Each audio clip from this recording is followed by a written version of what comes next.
And we're live. Hello, everyone, and welcome to Dragging the Table. I am your host, DJ, and today I am joined by a man of many accolades, many shows, the one and the only Riley Trudel. What's up, Riley? man? How's it going? I'm doing good. How are you? I'm great. It's an honor to be here on Dragging the Table. This one has a much easier acronym for me to get right than your other show. What do you mean? TUE is the other one. Listen, I feel like Untrained Eyes acronym is like the Odell Beckham situation. Some call him ODB, some are OBJ. Like I'm a UTE guy for life. All right. Yeah. Well, this could just be called I sign off with Keep Dragging. It could be the KDs. Ooh. Good. That's actually how I spent the time when I was waiting for you to come on. I was like, maybe I should come up with like a new Untrained Eye or Dragging the Table slogan. I got nothing so far. We've had Dive In on the Plunge since episode 1, and we're sticking to it. Okay, tell everyone your podcast, where to find you, all that good stuff. Yeah, so I'm one of the hosts, along with my husband, of the Plunge podcast. We're I don't know how to describe us. We're kind of weird, I guess. We're like a younger, weirder, more non-smart version of all the other shows that we kind of interact with like general social commentary, but then just general lives. It started off as a show as us like going through our late college years and transitioning into the real world, and now it's just become me and my loving husband shooting the shit for about an hour and a half every week, and occasionally starting qualms with the Queen of England. We're called the Arcade Fire of podcasting, as it's me and the Hunt. We got married for charity last year, but then we have a supporting cast of like 10 different people who come in every so often. So we just like to get together every week, have fun. We just hit episode 100. You made sure to let you know that you beat us there, along with I feel bad about that now, because at the time I was like, because Beth was like, was that too mean? And I was like, no, I'm kidding. And then I was like, when I heard it on the show and everyone hear it, I was like, I don't know, man. Would I say that if I was there? I don't know. Listen, I'll be fair. If you said that to Chris Wutsky, he might have cried and never talked to you for like 3 weeks. If you said it to Jason Alme, he might have committed suicide on the spot. But with us, I think you're good. Me and Hunter were just like, yeah, that was a roast. They got us. It was out of love. Like Beth, we both do, but Beth, to my shock, loves the Plunge. Like, really? Yeah, she listens every week. Like it's she'll call me and be like, "Hey, did you hear the show yet?" I love that. Well, that's my favorite review of all time on our show. Is someone was like, I think it was Chris, his review. This was before he like knew us overly well. He's like, these motherfuckers are hyper and make me feel old, but they keep me up to date on the new things of young people, and it makes me feel young again. And I was like, cool, man. Like that's what I love. Like, I will say, like the first like when I first didn't know anybody, because Chris over at #NoOffense was like the only, it was before you guys were Inner Circle, and he was the only one that I really ever interacted with. Like what I knew of the Plunge was it's young 20-somethings that there's a million of them. They have one microphone, and it's they're like, on some it's unlistenable. And I was like, all right, so it's what everyone thinks a podcast is going to be. And then I was like, you know what? I have to hear this show. Like, there is no reason why everyone would keep talking about the Plunge if it wasn't something to want to dive into. And I did. Like, I don't know. I love your guys' show. Like, I want to impress the Hunt so bad it makes my head hurt. Whenever I get my 1 or 2 like nods from him on the show or wherever, I'm like, I did it. I did it. That's another one of my favorite parts is like the Plunge is so pardon me, PC please. Like we're just kind of retarded on the show. Like it's us letting loose for a little bit. And then like we'll go on things like we went on a Corona talk in early COVID days with Randy, or like we've been on some stuff. And I always hear back I hear back from like people who are like, I talked to Randy and he's always so impressed you guys actually aren't idiots and like actually have brains. Well, I'm telling you, I have like in the job that I do now, I train a lot of young idiots that will just come in and come out, and they're around your guys' age. And my interaction with, because how old are you now? 20 what? 23. Yeah, 20. So you were what, 21 when you first started the show? 20. Yeah, Hunter was like 18, like 19. My listen, that is all I dealt with because I've been in construction like pretty much my whole working Mhm. career. So all of the flunkies that came through, like that's all I heard when they're like 20 somethings are doing a podcast. I'm like, everyone, everyone I've ever tried. But you guys are like, like you are when you finally kick into high gear, I feel like you're in middle gear right now. When you go into high gear, we're all going to be like grabbing onto your coattails, trying to hang on for dear life. Like, and you're, like you said, 23. You talked about, I remember on one of your episodes, you talked about buying a park. Or what was it? You're like a big property. What was it? Oh, my house? Oh, a No, campground. not the house. The can't. That's what it Yeah. was. Yeah, that was pre-corona. We had our house. We had it approved. We were about to fucking buy a campground, start a business. At 24, I was like trying to be like, all right, I was counting out my packs of ramen. Like, That's like, yeah, that's the favorite part. Is like Hunter's going to be a doctor. Like I work in software engineering. It's like, yeah, but this is where we let loose. We have fun. Like we just try to make jokes. I just love like the whole thing is like we try to give back. We do a lot of charity stuff. Is like none of us like we just like to make people laugh, put smiles on faces, and we just like having an outlet to do that every week. so what was the thing that brought you to all the charity stuff? Because you seem to be like you weren't just like general charity. You were like, all right, I have a. It seemed like you had more of a like specific mission in mind. Branding. What? So the chair so we do fundraising for the Special Olympics of New Hampshire, but they do a big event in New Hampshire every year called the Penguin Plunge. And their logo is literally a penguin and it says like taking the plunge. And we're like, well shit, man, we gotta get on that. So there was nothing beforehand. You weren't like, I have some kind of connection to the No. Special Olympics or anything. The best part of all of it was when we started doing it, I emailed the lady behind the outreach of it all. And they're like, "Hey, we have these plans. Like, we want to work with you guys. Like, any help is appreciated. Like, if you like, we're doing this thing. We're doing this 24-hour live stream, and like, we're the plunge. It'd be a good opportunity. Like, the plunge does the plunge, whatever." And we met with like their media team and their outreach lady and stuff. Like me and Dave, just Dave's kind of like he's more of our like business savvy, like calm, collected dad type guy. So me and him rolled up there. You never bring Hunter to things like that. So we go and meet with them, and they're like, "Yeah, so like we can share your links, and you could do some stuff, and we'll tweet it out." We're like, nope." We We're didn't need like, to do this in person. yeah, we're like, we're good. We don't need you to put anyone onto us. We have very different markets. Like, we're like, because we're gonna be doing some crazy stuff, and like we don't want to be, we don't have to hold ourselves back because our audience would be pissed if we held back, and yours wouldn't. Like, we wouldn't be ourselves to gain people from you. And they're like, well, what kind of crazy stuff are you doing? Like, me and Dave look at each other. We're like, do we tell him Hunter's gonna jump off ladders through me? Or we're gonna get tattoos, or have a gay wedding covered in peanut butter. Did you tell them that? Because that's you should have told them all of that. They might have. No.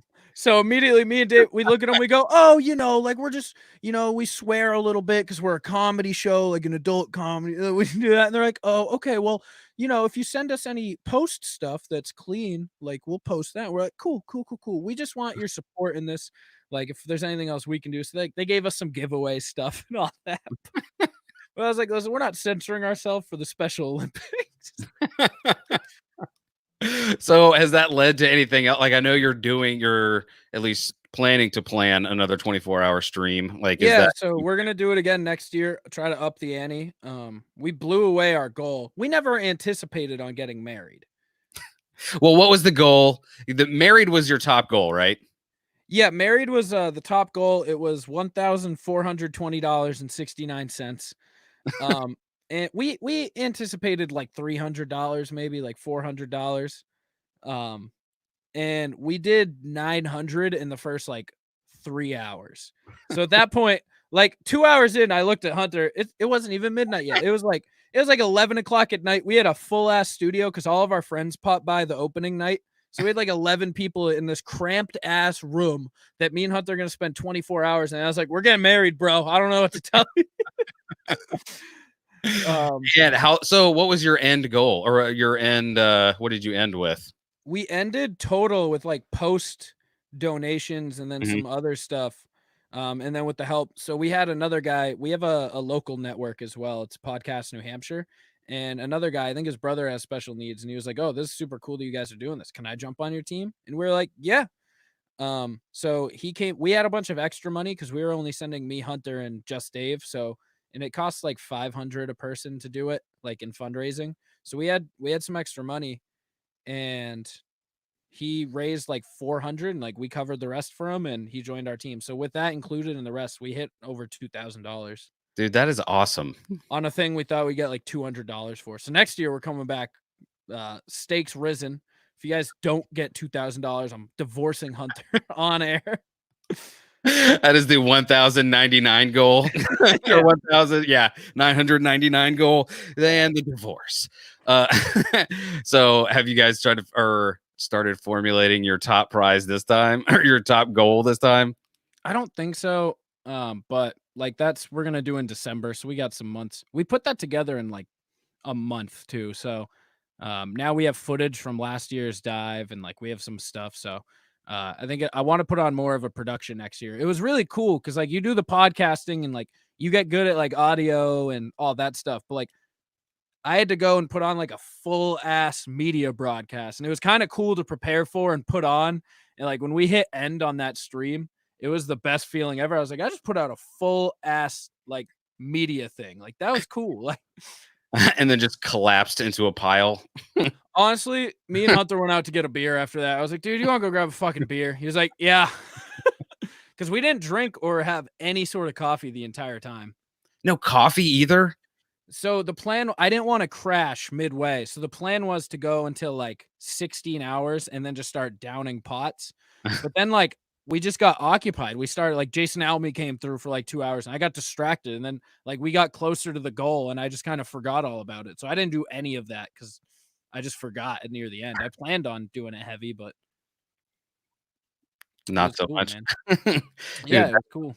that is awesome. And like you guys, what made you, I was going to say what made you decide to do the stream, but I mean, yeah, what made you decide to do the 24-hour stream? Like, was there any other like ideas in the works before you landed on like, this is how we want to do it? Because No, like what people I think is very cool about what you have done, because I don't remember if you did it or Jason did it first, was actually go to a comedy club and do a live show, or like a live podcast, which is like very ballsy, and I feel like it paid off, and like it was good. Like it was good. yeah. So the comedy club, me and Jason actually got booked together. So that was part of our New Hampshire network as well. This comedy club was doing an event called Podtober with Mhm. our network, and I think me and Jason are the two bigger shows out of so it was 5 weeks. It was 5 Tuesday nights at 7 in like an East bumfuck town, like middle of nowhere town. Like, and yeah, they had him open up the month, and then they had us close the month. So he was the first show, and we were the fifth show, and it was really cool because he was close to selling out, and then we sold out, which like made me like shit my pants because that shit was terrifying. But like it's honestly like drugs though, because like I talked to Adam Simmons right after it, and I was like, dude, I want to fucking do that again. He's like, why do you think I do comedy? Like, why do you think I do this? Because I'm just chasing that fucking dragon, dude. Like chasing that dragon the table, dude. Episode over. But like that was one of those things is now I want to get back out there and do it again because the comedy club thing was so cool to just like podcasting is it's a rewardless thing we do. Like Every inch of it is it's rewardless. a rewardless fucking thing. You you make your shit and you send it out into the world. You don't know if anyone's laughing. You don't know if someone heard something and goes, "That was fucking funny," or they send it to a friend and go, "Yo, listen to this." You know nothing. you get the occasional comment, someone being like, "Great episode, dude." I'll be like, "Thanks, everyone in my network who feels obligated to respond." Like, Luck. Uh, yeah. So it's like you don't know. So like making your jokes live and just getting that immediate reaction was something really cool. well, And I'll tell you, part of what inspired having guests on this show was imagine you were doing that live show to no one.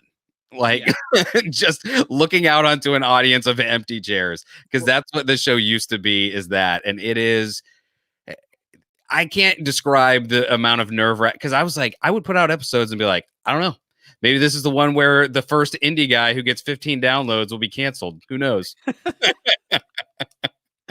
yeah, man. It's crazy. The inspiration for the live show, not the live show, the stream was just we were at a meetup. Every year our local network has a meetup where all like the podcasters come in and like you just kind of network and stuff and they have like little seminars and stuff, but seminars taken lightly. Like they had Jason Alme give a seminar on podcasting. Well, he is a doctor. Lord Alme Esquire, whatever the cowboy acronyms are. But I was talking to a friend. He had done a gaming one. So I don't know if you what is it fucking called? There's a big gaming one that Mm, the what do you 24-hour live stream. like like a game or like Twitch or something? You mean? It's yeah, I'm trying to think of the company, but there's a company that does huge like it's just 24-hour gaming live streams. Oh, really? And he did one of those, and I was like, "Hey, man, like I'd love to do something like that because I've watched a few in the past of some of like the YouTube companies I used to watch, and like those are always some of my favorite things." And then someone tossed the idea around of like doing a podcast like that, and I was like, "That would stink. That would be really hard." I was like, "But something like that of like just a charity live stream of like a podcasting community-esque thing where like we just keep doing stuff and have segments set up like that could be cool." And then I just like workshopped it there with I think the head of the like the network there, and then the guy who actually did the dive with us, and then we just worked it out, and then like a month later we did it. So they were they helping you at all, or were you just kind of like, all right, here we go? Because that one thing I noticed when you were talking about it, either before, maybe it was just before, or just after, like I don't know. Clearly, I don't plan for anything. Like you were like, "Hey, is there anything I should know for the show?" And I was like, "Just follow the link. That's all you need to know." But I heard you talking about like blocking everything out and trying to time everything out, semi perfectly to get everything like, all right. Between these hours, we're going to do exercise. Between these hours, we're going to do Dungeons and Dragons. Yeah, we the thing I knew we needed was if we were gonna stay alert and awake and entertaining at all, is we need shit planned. We need to be excited for the next thing. We need to be like, oh, I'm excited for fucking Bob Ross time, or oh, we know this hour coming up is we're gonna play Jackbox games with the stream. Like, I knew if we had things set aside, we wouldn't reach a lull because it would be like, all right, and we're getting ready for this, and then I hit bam, and the next thing comes. What ended up working perfectly for that was the camera we were using had exactly a 2-hour runtime before the battery died. So it worked, or more of like an hour and 54. So pretty much like clockwork, every time that thing like blinked, we would just see it and be like, oh, and look at that, we're at our next block. So I had a little like 5-minute video made to run between our little reset times to show everyone what we're doing for like new viewers and stuff. I would click that, and then we would just had a routine where the camera also massively overheated every time, but it was the dead of winter and I was in a basement. So I would just take the camera off the thing real quick, grab the camera, I would put it in like a windowsill that was just covered in snow essentially on the other side to let it cool down for like 3 minutes. I had like 8 batteries and chargers in rotation. So I would just throw the old one in in an open spot, grab a new one, pop it in, and then rotate it on. And just like that, the video would be ending. I would click it back in. There was a lot of shit behind the scenes where you're like, yeah, this shouldn't have worked. Dude. But it went off, I mean, seemingly without a hitch. I don't know if there were any like late night hitches that somebody missed, but it Yeah, seemed to YouTube took us down with 30 minutes to go. Yeah, did you ever find out why? I feel like it's been up in the air of why, or were they just like too long? I think someone said something about ISIS or they caught on to Hunter's nipples. It's one or the other. But then but then I went on a rant and put us live again immediately. Yeah, it was something like that, but it was a good time. Like, I'm excited for the next one. I know Hunter probably isn't, but I mean, you have to be the peanut butter baby this year, right? Or this next stream. Like he has to be the one to apply. will You we have make like a to go peanut through. butter fluff? Yeah. Yeah, you'll be the fluff Like, sandwich. We'll put fluff in the middle and peanut butter on the top and the legs. I'm gonna refresh real quick because something froze on my stuff, and now you're a little behind, so I'll refresh real quick. Okie dokie. Hey guys, it's old school style. Remember when I used to do it like this? Remember when I was all by myself, but I wasn't on YouTube? Well, let me tell you about traffic these days. Am I right? People are all out there with their faces in the cars, and Riley's back. I'm here. I'm in my closet. I'm ready to go. And I'm he here. see, thank you. This will be the first maybe. Well, I'll maybe edit this for the audio version. Who knows? Who knows? One person that's watching right now, you'll know when you hear it next Thursday or whatever. Right at the 20-minute mark. um, where were we? You were going to be a peanut butter fluff boy. I don't be a peanut butter fluff boy. I'm self-conscious. Listen, what is it? What is it called? A fluffer nutter? Oh, human fluffernutter. We still have to get our tattoos, and Hunter still has to body slam me through a fucking off a ladder. So that's not going to be fun. Don't do it. Don't do We the. have to. You can't just do. Just reenact it with little WWF figurines and your back. Listen, how are people going to donate next year if we don't follow through on our promises? Listen, I will make this pledge right now. I will make up the ladder donations if need be. I would like the next one not to be done from a wheelchair, both of you. Just like, We'll well, be fine. Yeah, we were paralyzed from the waist down. It was worth it though. There's a lot of growing pains though last year. Like that for next year, I'm excited to see what we can do with it because I think we're gonna move into a bigger space. I'll probably clear out my fucking living room for a day and just like have it in there instead of a tiny room in my basement that's like 40 degrees. Everyone that came to visit was like, Jesus, it's cold. And me and Hunter were like, dude, I'm fucking dying in here.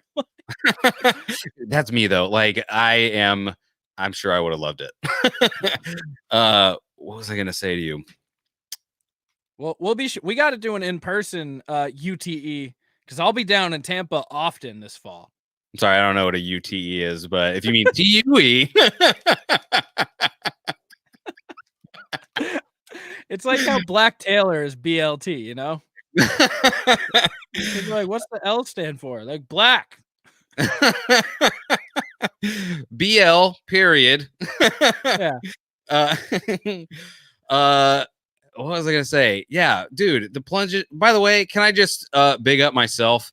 The coolest thing I've ever done is give you the idea to use Plungeons and Dragons. Like that is so good. That is like the highest honor I have ever received in my life. How much do I need to pay for a signed everybody to sign that and send it to me? I can do that for you. Honestly, I'll get another. Dude, why you should sell those. I'm telling you, I would buy one. I would buy one. Wait until if you start selling them, wait for that and let me buy it from you. All right, I'll see what I can get done. I'll put a little feeler out there. Dude, you are the freaking merch god. So if anyone could get it done. I was gonna say we have merch, but only for ourselves. It's like, hey guys, I got these hats and stuff, but only for our team because the fucking Arcade Fire takes it all before it gets spread out. I remember one of the first times that I saw anything from the Plunge on social media was your photo shoot with all of like your new like the new logo, the new like the shirt that's behind you. Yeah. Those shirts didn't last long, but good part of the archives. Any special reason or just not much made? Yeah, we just didn't make too many of them, but it was funny because that guy did design our new logo. Because I was like, "Hey, I kinda like that penguin, though. Can you make him, like, pissed off and, like, use it elsewhere and less cartoony?" He was like, "Yeah." That's actually the same guy who did our Plungeons and Dragons. Yeah, Dude, you yeah, good. you coming up with Plungeons and Dragons. The second I saw that, my jaw just dropped, and I go, "Holy shit." Like Because if you remember, like I just threw out a bunch of them because I was like, this will be funny. And then you were like, dude, and I didn't think you were serious because you were like, dude, I'm changing stuff right now. And I was yeah. like, that's funny. And then the first ep dropped, and I was like, oh. Yeah, I think you sent back, like, Plungeons and Penguins, like, Dungeons and Penguins, Plungeons and Dragons. I was like, "That's so fucking good." I don't even remember its original name. I think it was called Huzzah, a Plungeons a dun That is what it was. yeah, I think it was Good. Huzzah, a Plunge D&D podcast or something. I still like Huzzah. I like Huzzah too. It's been hard with Corona, especially with, our DM, like, being an, emergency care nurse, like, but we're gonna try to get a stream going one of these days and crank out a few episodes. Cause like we have fun with that. We're so bad at Plungeons and Dragons, but like That's the thing. You guys are good together anyway. Like I couldn't. It just would be impossible to listen if you guys weren't all just super endearing. Like the way that you clearly have the love-hate relationship that you guys have with Tuba is maybe one of my favorites because that guy. Can I just like big up Tuba for a little bit for a second here too?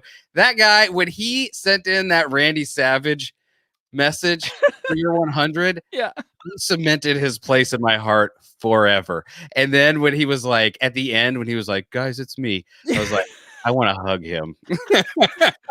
It's so funny because like he'll just come down. He has like random days off because he works at Coke, and he'll have like Tuesdays and Wednesdays off. So he'll text me on like a Wednesday, he'll be like, "Hey, are you home?" I was like, "Yeah, dude, I'm working from home." He'll be like, "Can I come? Can I come hang out?" I'll be like, "Yeah, man. You live 8 feet away. You live up a staircase within my house." Like, Weren't you guys friends before? Like, why would yeah, you? yeah, yeah. I was gonna say, like, I know, like, I have a buddy that if we ever lived together, there would be no like, hey, can I? I would just be like, Yeah. hey, it's me. Yeah, like well, that was the thing is like it brings me back to like when I was in college. It's like you don't ask your friends if you could come hang. You just burst in their fucking door, be like, "Yo, I got Bud Light." What a good dude. I love that guy. It's so fun. He always has stocked up energy drinks, and anytime he visits me, he's like, "Hey, you want a body armor? We got a new brand." It's like how Chris always brings Duchess, like all the new beers they're sampling. He'd be like, "Hey, Moxie's coming back, and they let us test some. You want?" Like, Dude, they had a Moxie. It's the red one, right? It's in like a red I can or thought bottle. Moxie was like the orange cream soda one.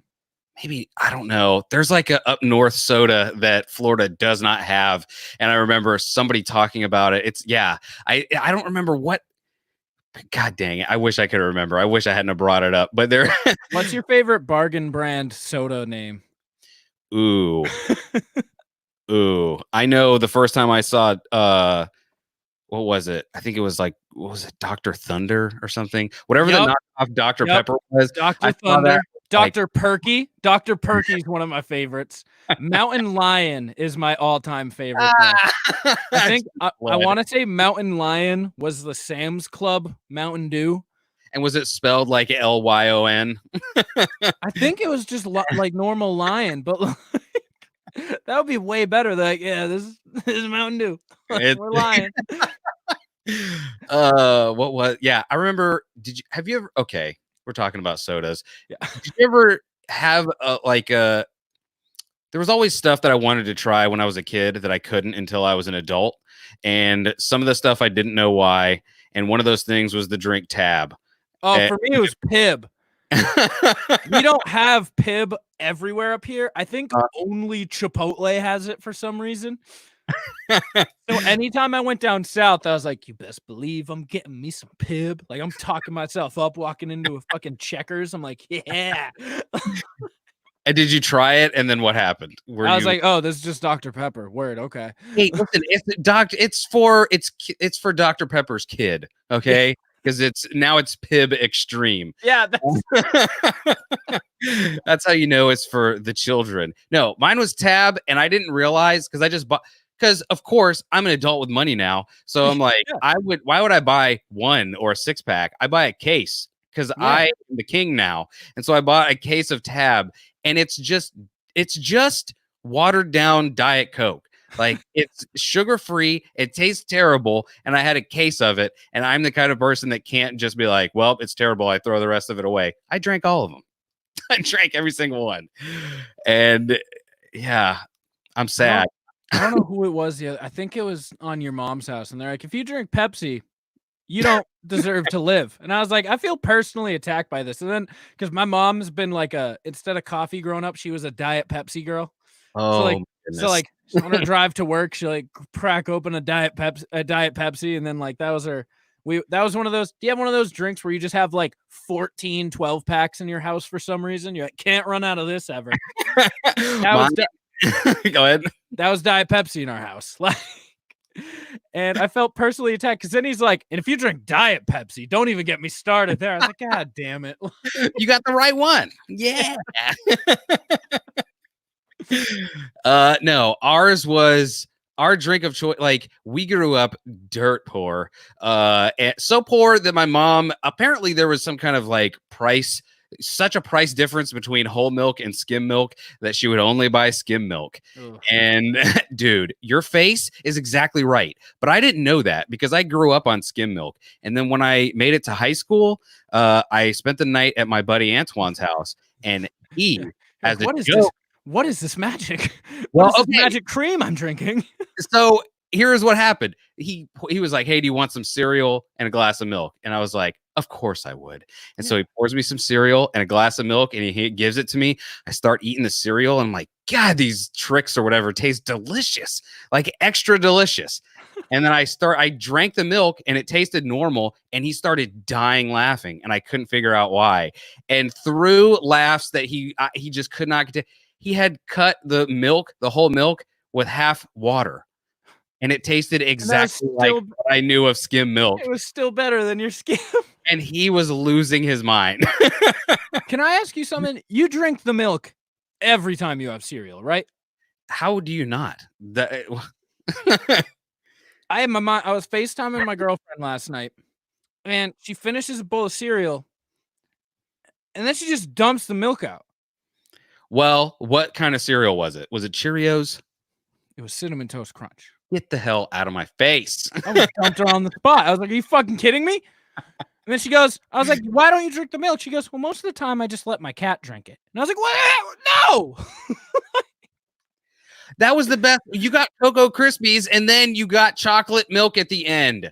That was the whole point. Yes. Or Puffs. You're like, oh, 2 treats in one? Don't mind if I do. What was her Captain Crunch? You get sugar berry milk, like.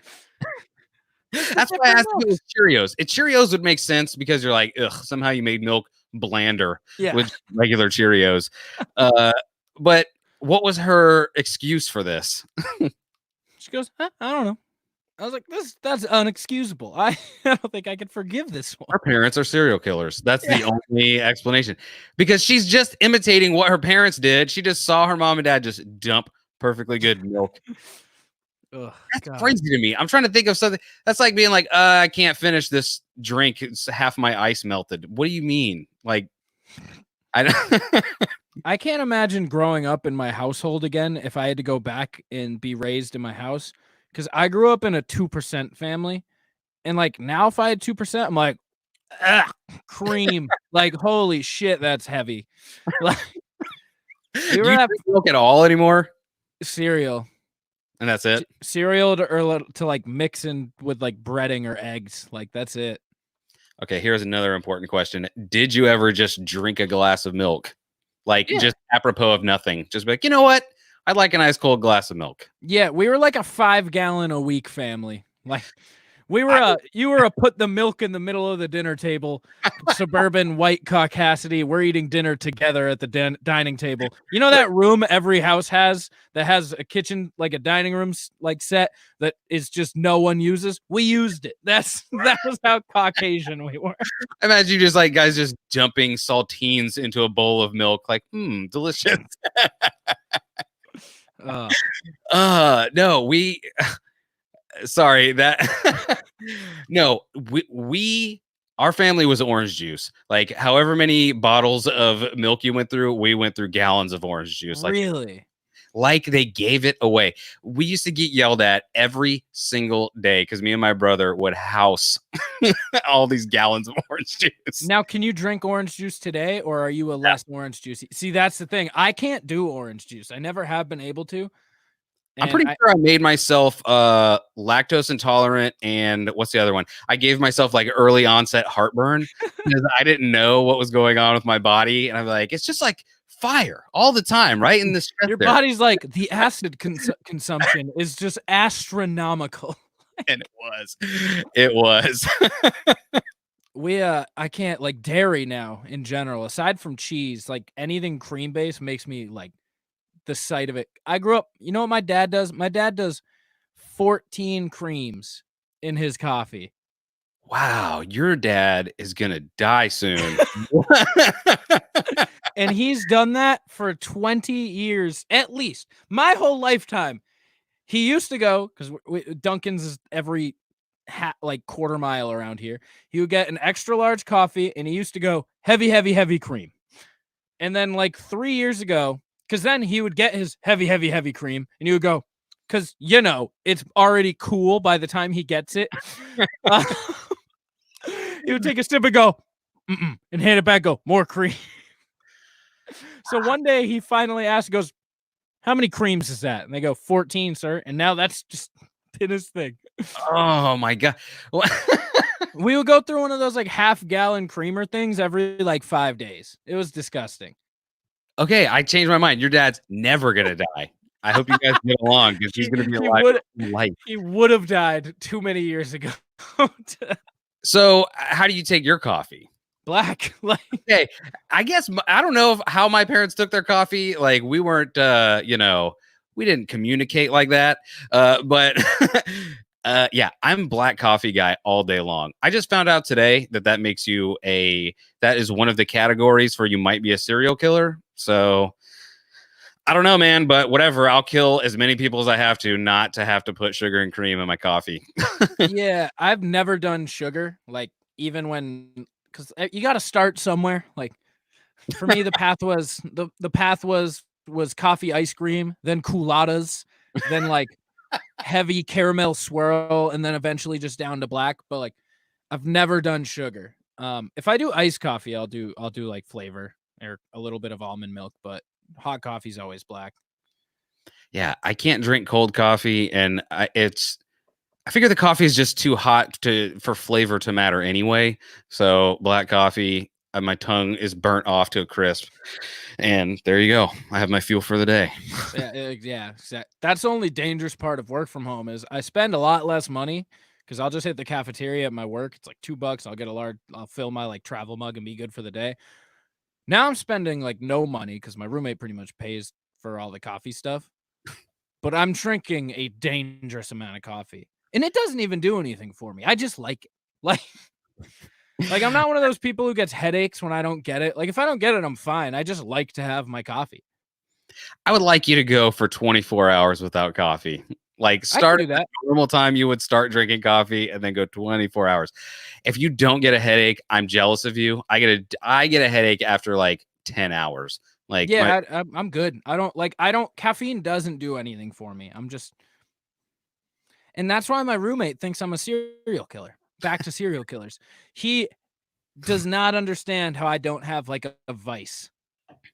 Oh, you got a vice. That's the thing. You don't know what it is yet, and you won't admit it, but you've got a vice. Well, that's the thing is he's like, you don't like smoke, you don't like drink alcoholic level, like you don't rely on caffeine, like because he's seen me go without it. I'm like, yeah, I'm good.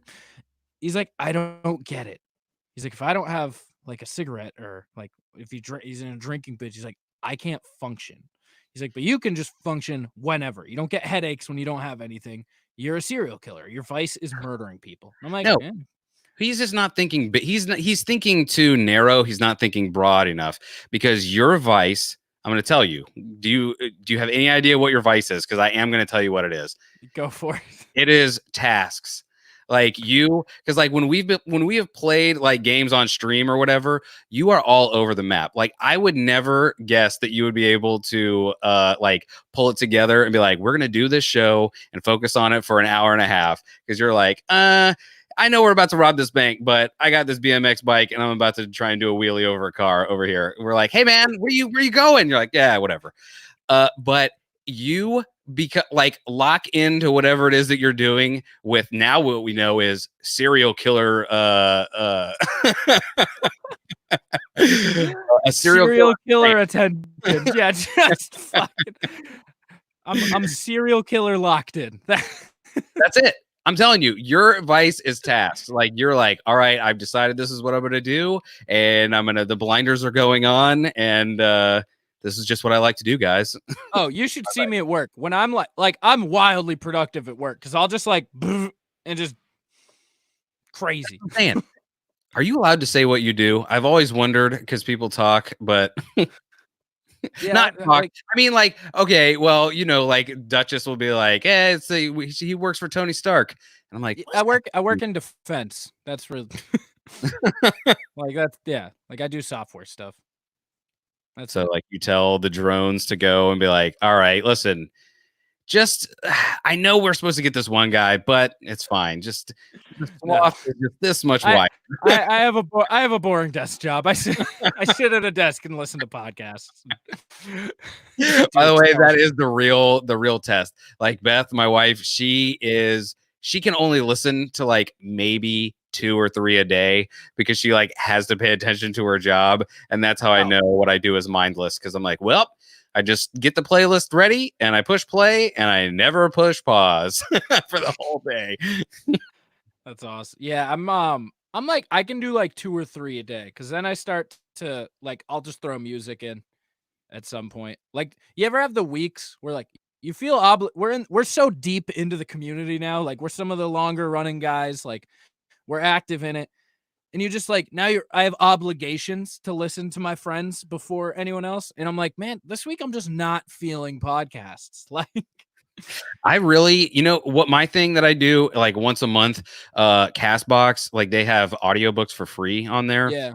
And I will listen to The Art of War. Like at least I'll try and do that at least once a month, listen to that whole book.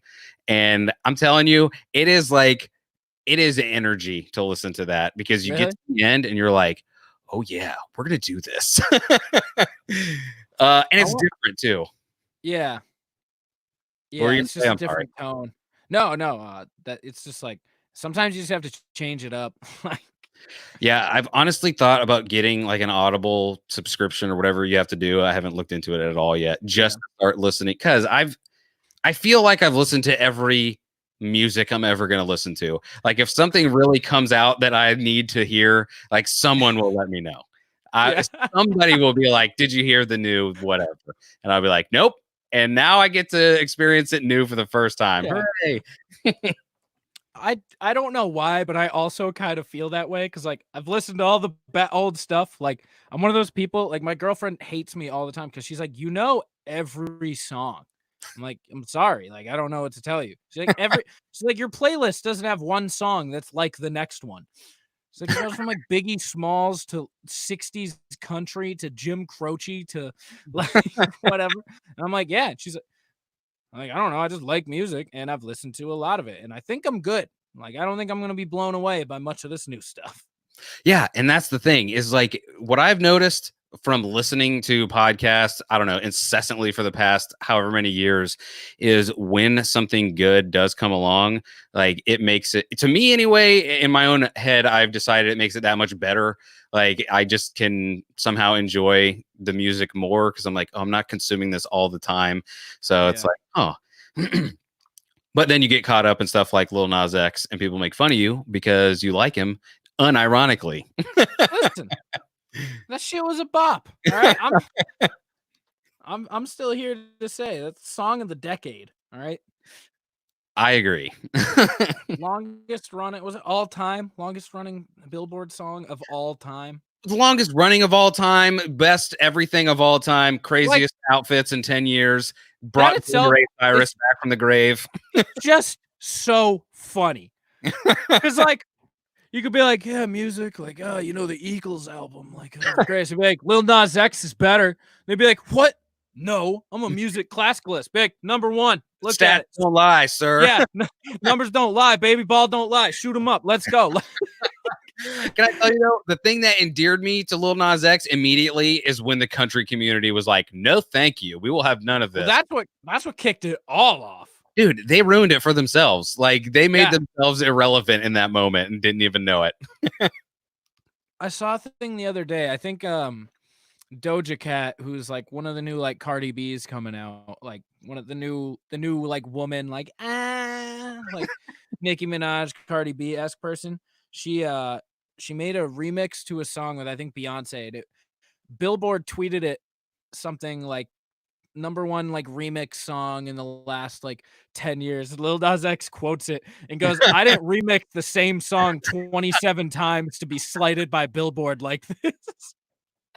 Well, did you see? I saw something. Somebody tweeted out something that Tekashi 69 was like Yep. showing how Billboard was just basically pay for play. Yeah, he was outing like Ariana Grande and Justin Bieber. Dude, they erased him from existence. They were like, nope, no more Tekashi 69. He snitched on us, and that is one snitch too far. Oh, it's so funny just following him though. It's one of those things where like I can't take my eyes off of it. Like it's entertainment. He went live after getting out of prison and had 3 million people on his Instagram live. Why not? And then it's go ahead. and then he dropped his first song. It had like 2 million views in like 18 minutes. Like do you know how many people have media companies like YouTube companies and it takes them 3 months to get that like putting Yeah, out like 8 pieces of content a day? dude, and that's what's crazy about. I didn't think about this either. You had to have at this point heard of Joe Rogan Yes. eventually moving exclusively to Spotify. What I didn't realize about that is that also means there's going to be no more on YouTube, just clips. Which like that I was just scrolling through his videos and everything besides the big ones like your Alex Jones's and your Elon Musk's averages about 2 or 3 million views per video. And Only. I say only, but I mean I can say that about Joe Rogan because you're like, well, but what does that do you have any like I don't know how much you really follow anything on YouTube, but like do you have any like, what does that mean to you when you hear that he's moving to Spotify? That taking away from YouTube was the thing that I didn't think of that I thought was crazy. It's gonna be weird because not a lot of people over like 25 are on Spotify. I find like even I just accessed our like plunge statistics for Spotify. Like you can get your shit all set up on there. Our audience is like on there is like 97% 18 to 24. Like, so, and I think he has the opposite where most of his audience is like 25 plus. Like, so I don't know how that's going to work for him. Spotify is probably banking on this being like, yep, we're going to make a lot of money, but they must have paid a lot of money. I've heard 100 to 200 million. I've seen ballparks of like 100 million with no years tied to it yet, but I mean, here's the thing. The first thing I did when I heard that was just subscribe to all the podcasts that I listen to on Spotify. And at some point I'm going to be starting to like phase myself into using Spotify just to see, but I've moved over. I think the good thing will be, well, okay, so I'll ask you, how is the interface right now? Like, is it? Yeah, I like it a lot. You just click do you use Spotify for music or anything? I very like spottily. Okay, I've used it for my music for like 5 years now. Mhm.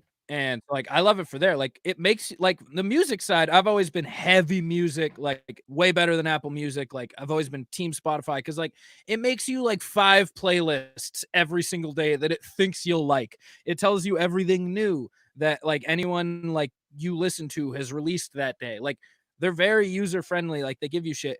And they've now gone heavy into podcasting. So now on the music tab, there's also now a podcast tab. It shows you everything you follow, all the new episodes on one, and then like all the shows. It then has recommendations, shows you'll like same as it does for music. Like, hey, here's like what you've been listening to lately. Here's what you might like new shows, like follow this.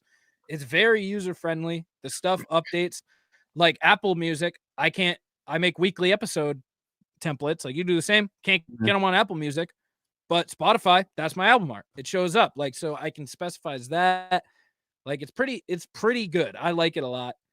They do have a vendetta with the Simmons and More podcast as they banned them early on in their life, before they focused on podcasting too much. But so that's it. That's like the only podcast I listen to through Apple now. Yeah, I just think it's great. Like, because that was the main complaint that I saw is people were like, "Oh, well, podcasts they don't do podcasts yet, really. So who knows?" But They're like, moved over. They're fully ready. and I mean, that's the thing. Like, I got to imagine that, like me, because I already had Spotify on my phone, that people were as soon as that episode dropped with Patton Oswald, where he announced it, like downloads were through the roof. Subscribe, people were like, "Oh, I got all these new subscribers." So weird. Like, yeah, Yeah. everybody moved to Spotify all of a sudden. Like Yeah. that. It's only going to get better. I don't know. I just don't understand the big vendetta against, because some people are super against Spotify for podcasts. Yeah, I'm curious if they're gonna now try to get YMH because that's a pretty huge YouTube-based show too. Dude, by the Because way, that's they're in the same gang, but they do a lot of clips. They rely heavily on the YouTube because they show audio, like visual. So I don't know. listen, if I know you're a big YMH fan as well, and if anybody is going to work the deal that lets them stay on YouTube, it'll be Tom. Yeah, no, for sure. But you never know because they're clearly in that circle now. Like Dude, I don't know. When did you start? How long have you been listening to Your Mom's House? I'm not that long of a listener. I'm probably like less than a year now, but like Yeah, I've been like a couple of years now, and it's funny. Do you listen to any of the adjacent shows to that as no, well? no, Like, like Dr. Drew After Dark or Where My Mom's At. I don't or the even listen to. or I any of don't that? like Bert at all, so I don't listen to Two Bears either. Okay, wait a minute. All right, we have to talk about this. Yeah, Why do you not like Bert Kreischer? it's too. You were like the second or third person I've heard be like, Bert Kreischer. Meh." It's like too much for me because like I don't think he's all that funny. I really don't. Like I think he has shock value and like yeah, and like I don't know. I'm not. It's not the comedy I like, so I don't know. I just don't. Did you watch the new special? I tried. I will say this: that Starbucks joke. I'm telling you, Riley, you will go back That to that. was a good. That was a good one. I wouldn't just call that one of his best jokes. I would call that one of the best jokes. Like Yeah, that was so good. It was unbelievable. it was funny because there was so much buildup, and you knew exactly what the punchline was, but he just delivered it. You were like, "Yeah, I knew what this was coming, but fucking nailed it." Listen, you were wrong about Bert, but I forgive you. So wait, who is your? Because I would say Bert is probably my favorite comic. I don't think that's a shock to anybody. But who Yeah, do you think is your favorite comedian? it's probably Tom. I'll throw on one of his specials probably once a week while I'm working. He is so like what I like about Tom Segura is how polarizing he is. Like because Beth, my wife, she loves his comedy. Like she will like kind of go in and out on the podcast. Like she is not into like their brand of humor is Yeah, like how far they take everything and that's getting the thing gross. is like I love him. I love Anthony Jeselnik. Like I love the just dry, like morbid, like Dude, Anthony Jeselnik is excuse me, he is a master. Like he was just on Whitney Cummings' podcast yeah, like a week or two ago, and I love that dude. yeah. Yeah, I don't because that's like in my normal life. Like when you go on air, you kind of you crank it up a little. So like I'm more energetic and shit. But, like my normal life, that is my type of humor. Like my girlfriend can't stand it because she's like, I can never tell when you're serious because I just say everything confidently in a dry tone. She's like, I can never tell when you're kidding. And I'm like, yeah, you'll learn maybe. Well, then we have that in common because Yeah. I have had plenty of people over the years be like, well, I used to think you were an asshole, but you were just kidding, I guess. Like, Yeah, yeah, maybe. what? Like it's a weird existence to be in that, you know, because did you realize you were dry until someone told you, or were you just like, yeah, it's obvious that I'm joking? I think it was because a lot of people are like, dude, you're a dick. And I'm like, no, you just don't get it. Like, I'm no, 'cause hilarious. You just haven't caught up yet. yeah, I think I've been like that for a while where it's just like, if you don't know me, you might think I'm a dick. And then you realize, like, if you start being around it more, you're like, oh, that's kind of funny. Yeah, well, and that's what it took for me is like years after high school. I don't know how old I was, but some dude that I went to high school with, I was doing some work with him, and he was like, "Man, you're a really nice guy." I was like, "Yeah, I mean, thanks." I don't know. He's like, "You were just always so mean in high school." I was like, "Mean in high school? I was in the marching band. I was made fun of by a guy that okay, there was a guy that used to make fun of me that everyone used to make fun of. They called him Philip McSniff because he smelled bad. And he was like my main bully. We had a kid like that in college. His name was Smelly Mike. And this kid would leave a trail of I don't think he ever showered. He left a trail of stank behind him everywhere he walked. Like if you were just walking through campus, and you would just like catch a whiff, you'd be like, "Oh, Smelly Mike's been here." Yeah, you're like, where the fuck is he? He wore a Avengers like just full of superheroes sweater at all times, the same shirt every day because he didn't shower, and then he would just you know the thing you do when you put your shoes on, but when you got to just run out to the yard real quick so you don't put the heel all the way on and you're like stepping on the back. He looked like that, but all the time. Make your shoe into a slide. And you're like, yeah, this is cool, right? I remember one time where we had a full elevator going up to the 7th floor. I think we were going to a party on a dorm. And I think he lived on like the 3rd floor of this dorm. And I think we were going down and the door opens on the 3rd floor. And Smelly Mike's just standing there. And I have never seen an elevator empty quicker than all of us just being like, no fucking way. We'll do the stairs. Not gonna happen. I had a class with this kid, and he sat in the top left corner of this class, so like right by like the professor, top left. Imagine it's just like 10 by 10 desks like throughout, right? Like, so he sat in like 1A. He had his roommate who, for some reason, just had no sense of smell. It must have sat in 1B with him. And then the entire rest of row 1, fully empty. The rest of row 2, fully empty. And then the first like 6 in row 3, like directly behind him, were just empty. And then the rest of the class just sat in like a Tetris pattern in the opposite. Like you can actually see the radius of his stink with the like no, well, like the whole room stank because like the second you crossed into the plane of the door, you would just get punched in the face by smell. You'd be like, oh god. One time he left the class and this teacher was just this old dude and he looked at the class and goes, boy, is he foul.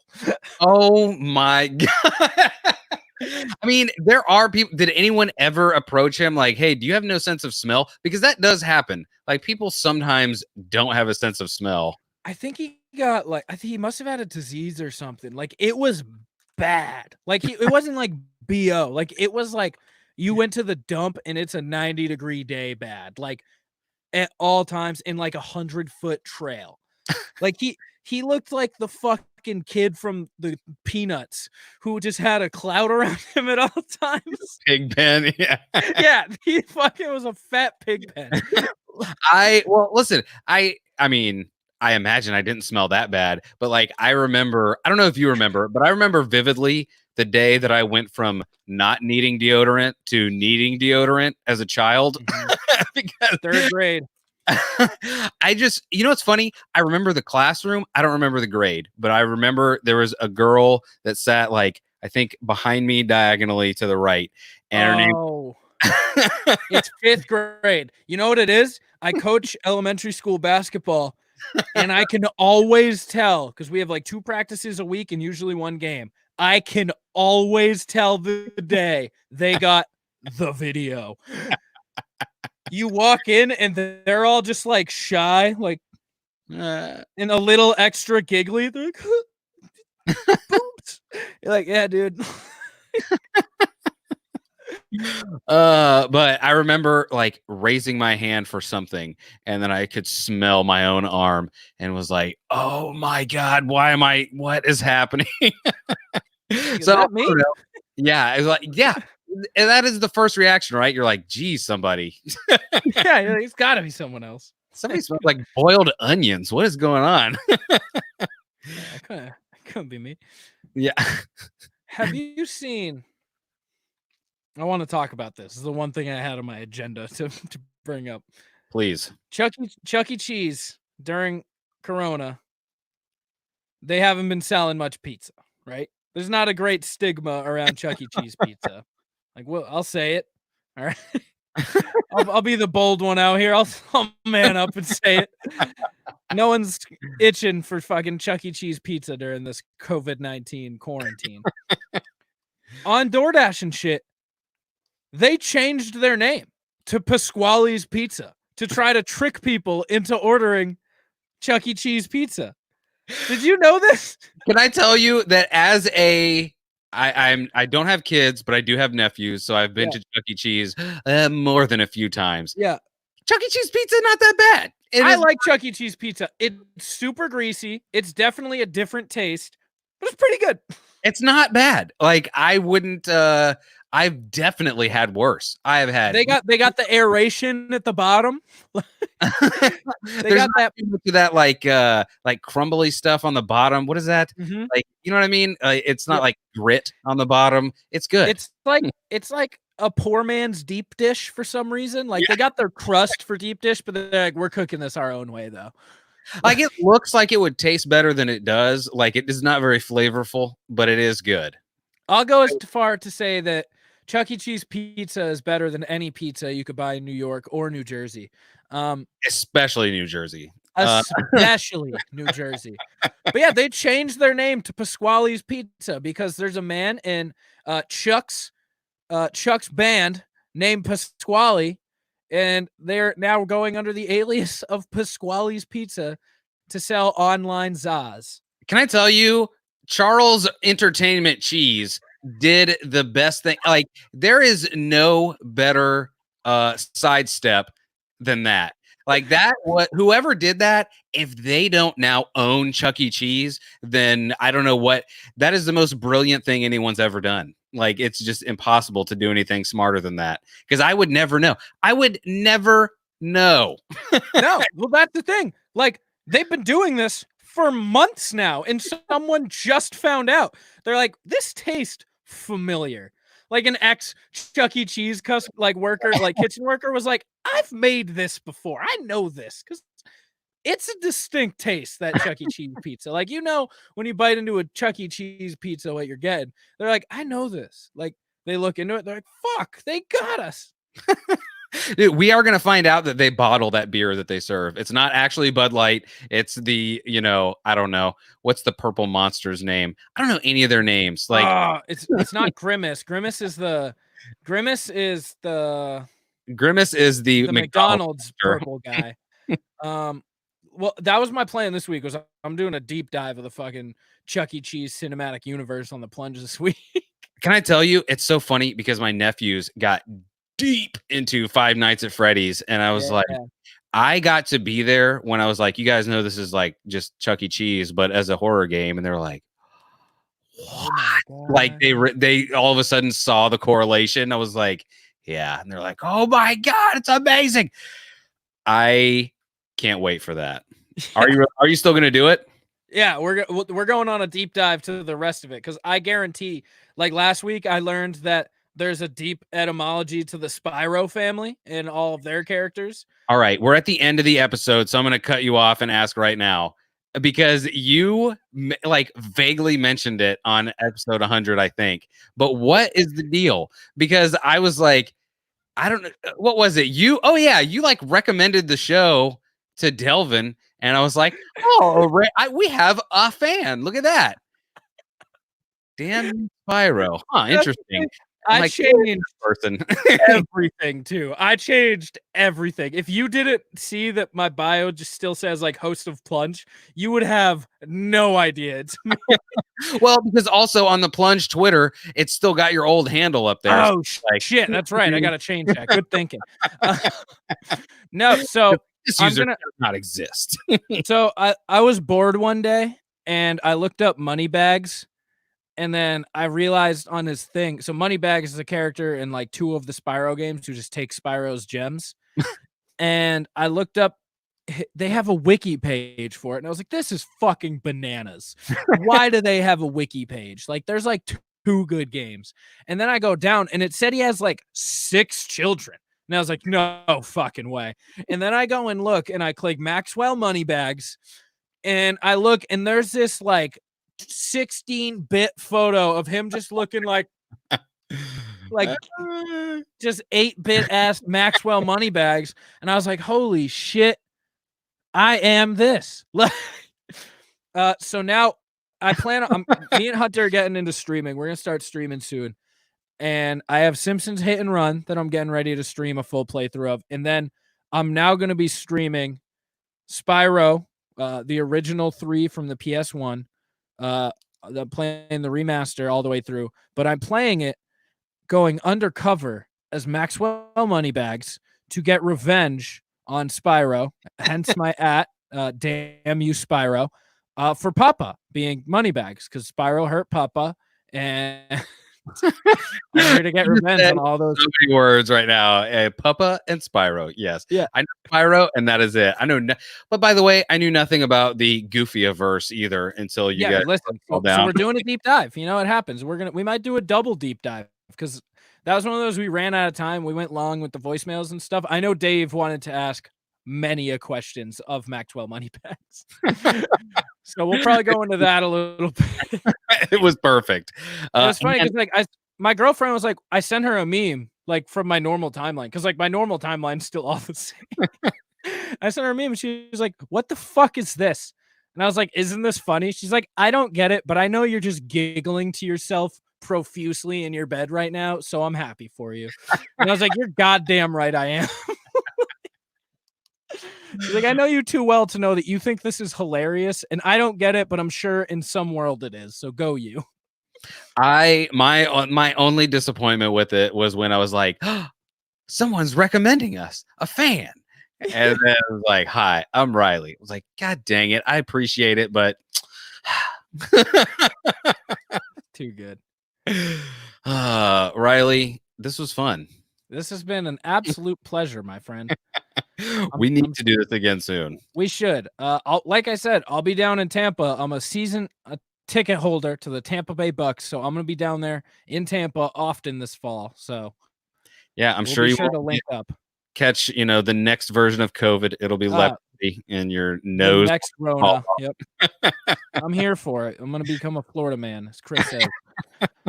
Do you want to tell the people where to find you once again? Yeah, you can find my personal account at Damn You Spyro. Spelled how it sounds. Yep. And then follow the Plunge Podcast is at Plunge Podcast everywhere, and we're on all streaming platforms. So go check us out. You've heard what it's about, and yeah, thank you again, DJ. It's been a pleasure. My friend. Thank you. And as always, if you want to go and listen to the music you heard on this episode, you can go to Cullah.com. That is CULLAH.com.